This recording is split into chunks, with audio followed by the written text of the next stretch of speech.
Good morning and welcome to Leelanau State Park in Michigan and Grand Traverse Lighthouse.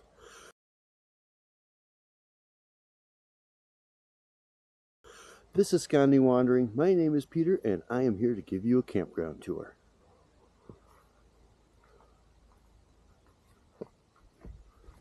Tours are available at the lighthouse. There are hours from like 10 to something, I forgot, 10 to 4.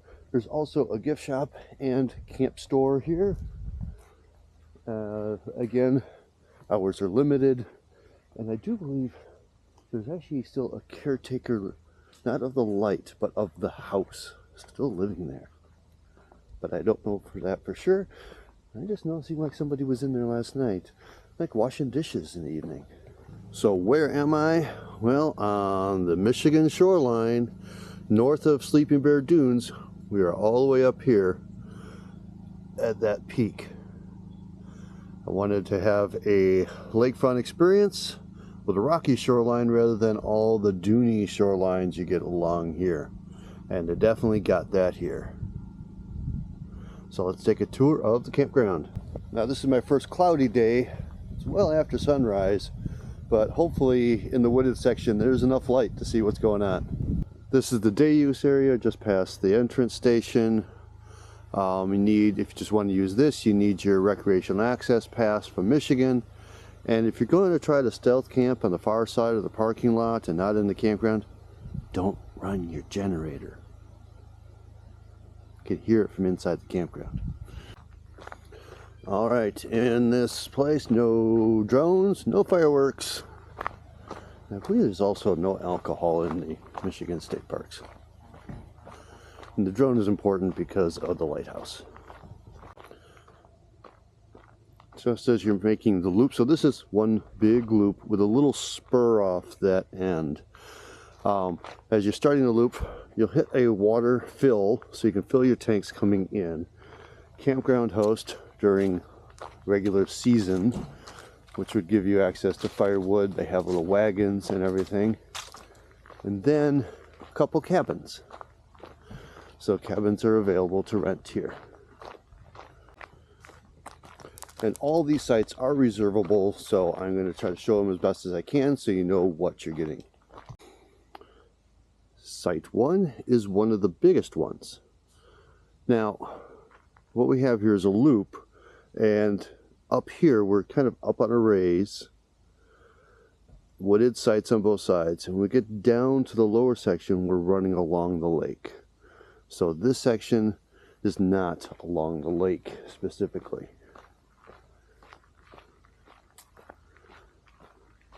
Site 2, not as deep, still plenty wide. Parapet toilets over here.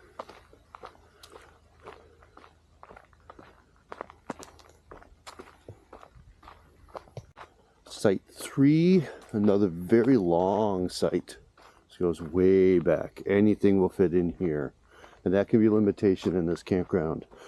Site 4 is a pull-through, rough, and I watched a larger teardrop struggling in here yesterday, and I think they gave up and went to another site. I don't know why. Should be able to make that one work. Alright, site 5 on the right. Not a very big site. This one's a little smaller. You can still get some smaller trailer in here. Site 6, even a little bit smaller. Now you can at least see through to where the lake is. Site 7 here, another very large site. Plenty of room there. Site 8. This one's short, but you could go long this way. So there's quite a bit of room in here. Just depends on how you use it. Now there are trails and stairways to get you down to the lower section and down by the water. All right, we're coming up on the first occupied sites.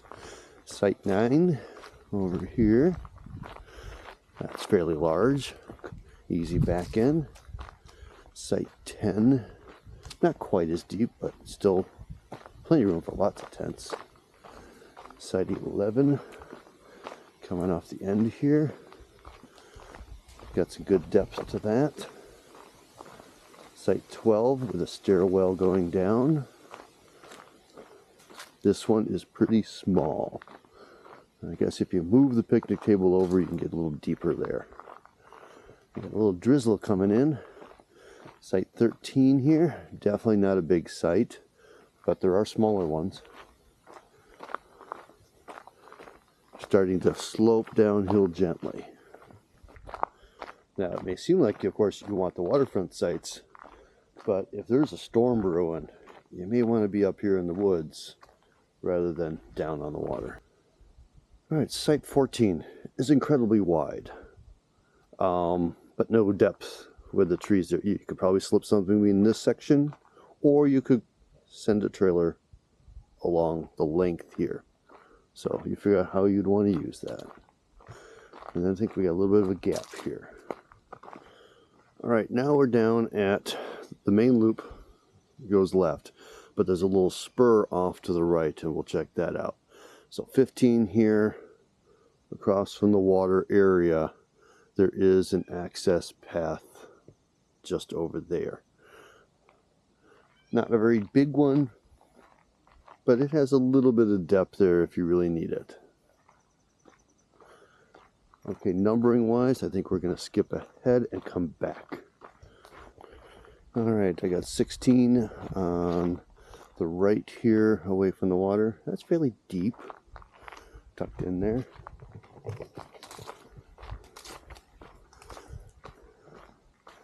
$17 here with a Super C. Oh, you can see there's quite a bit of room in there, depending on how you use it.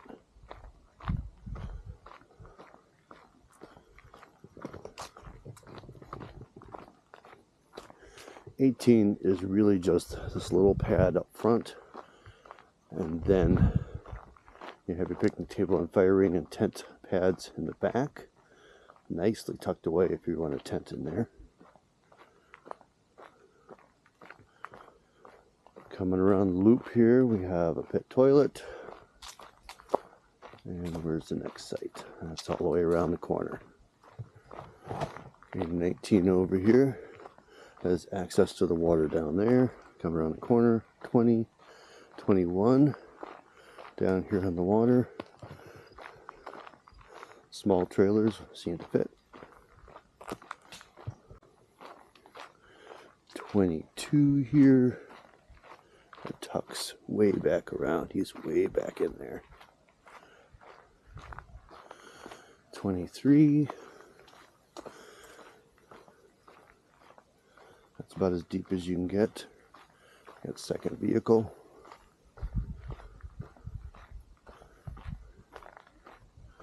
24 is this pull through. So we got a car and the pop-up.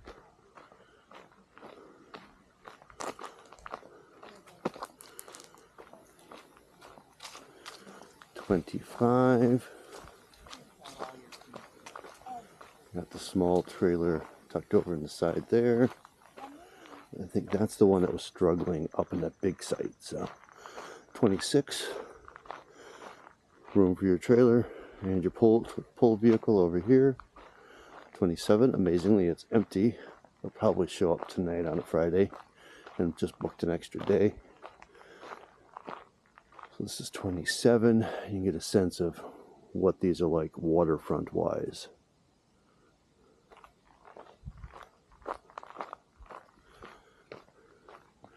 $28. Okay, and that brings me back down to where the initial run came in at 15 with a spur off, and now we're coming back around, heading straight down along the water, and I am at 29, so let's show you that one. Okay, site 29, not a huge pad here. You could put a second vehicle over here, or grassy tent site here if you want. So you could put your tent there, and then you have another tent pad there, another tent space over there, or actually no, that's the fire pit. Can't put a tent there. But this brings us down to the water. And we'll show you what this is like down here. Now, here over for a little bit is sort of access for all those that don't have access, like the people in the upper section. They can come down and easily get to this. So you have these jetties, there's multiples of those, so they kind of almost divide off the area, and the water is really shallow. I saw some people wading out probably 100 yards and they were still barely waist deep. So this recedes very slowly. I can see a dark patch about 200 yards out. That's probably where it starts to really drop off.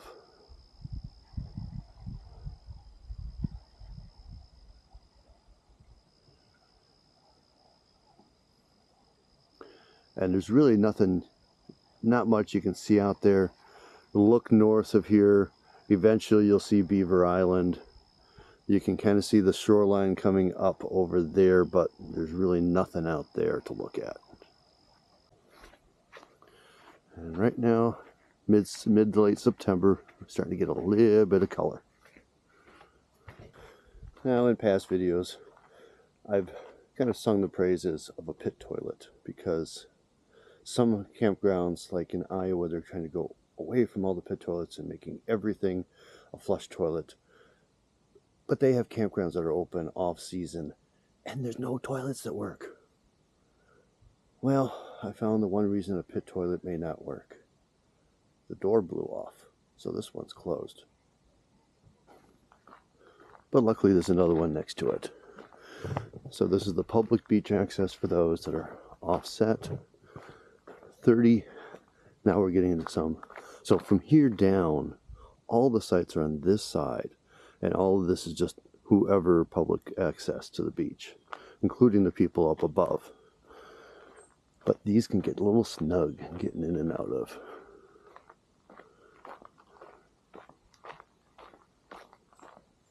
Some of them have trees overhanging the entrance, and some vehicles just may not fit.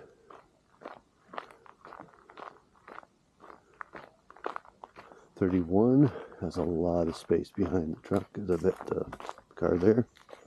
You can actually get something fairly large in there.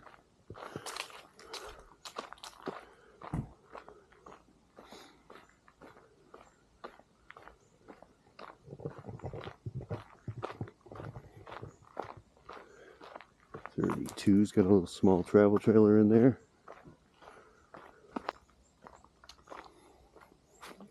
Now, if you can see it, there's a staircase, a rocky staircase coming down from the upper sites, coming down to get them beach access.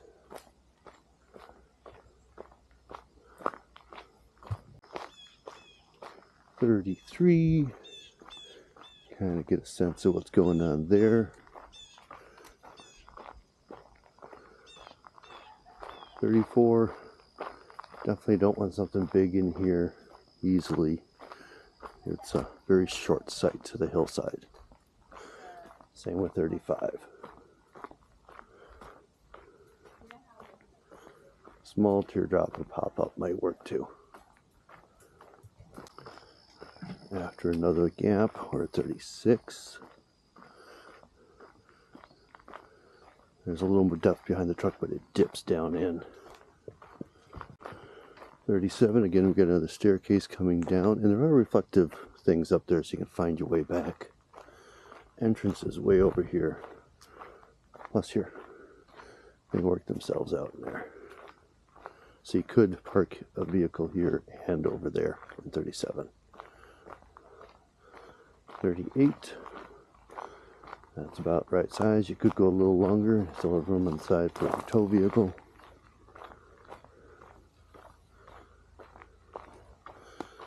And this is what I meant by sometimes you may struggle to get in. That one's just barely clearing the tree in there. But they didn't have to go that far in. Could have gone over there. 39. Alright, 40 is empty, so I can get you even a better look at this one. Nice long straight back. Stick something there if you wanted. This is fairly long coming in. You can tent over here or back over there. Lots of variety. So crossing it, there's a little trail going down to the water and a big trail coming down. Actually, that takes you back to a pit toilet or something back there.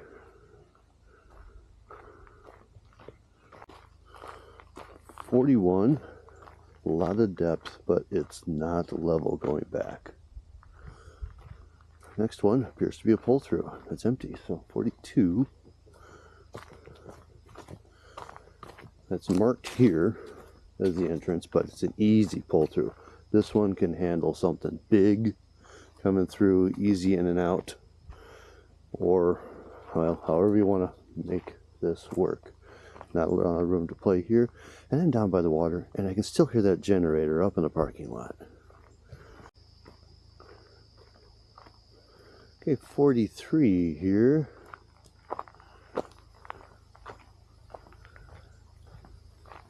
Nice site, plenty of width, not too short. A little cabin back there. I don't know what the access to that is. Well, maybe we'll stumble on it eventually. 44 and 45 here. So it's fairly snug getting in here. Hi, buddy. Little dog there. Like this is what I'm saying. Small openings to get into some of these sites. Now, show you the water again. This is your rocky beachfront. And the water is plenty clear to go swimming in. Actually, I was wading in it last night. I'm in mid-September, late September, and it was warmer than the air temperature. So these lakes aren't always cold. Shallowness might help. It was warmer than the night before when I was along the creek. 46 has this little double entrance, so if you move the table back, you can probably loop in here. But it is very short. A little depth here to play with, I guess. But not like they're trimming the trees for you. Alright, now we are at the end of the loop. If you follow this down, is probably the easiest way to get over to the lighthouse. Certainly at night. 47.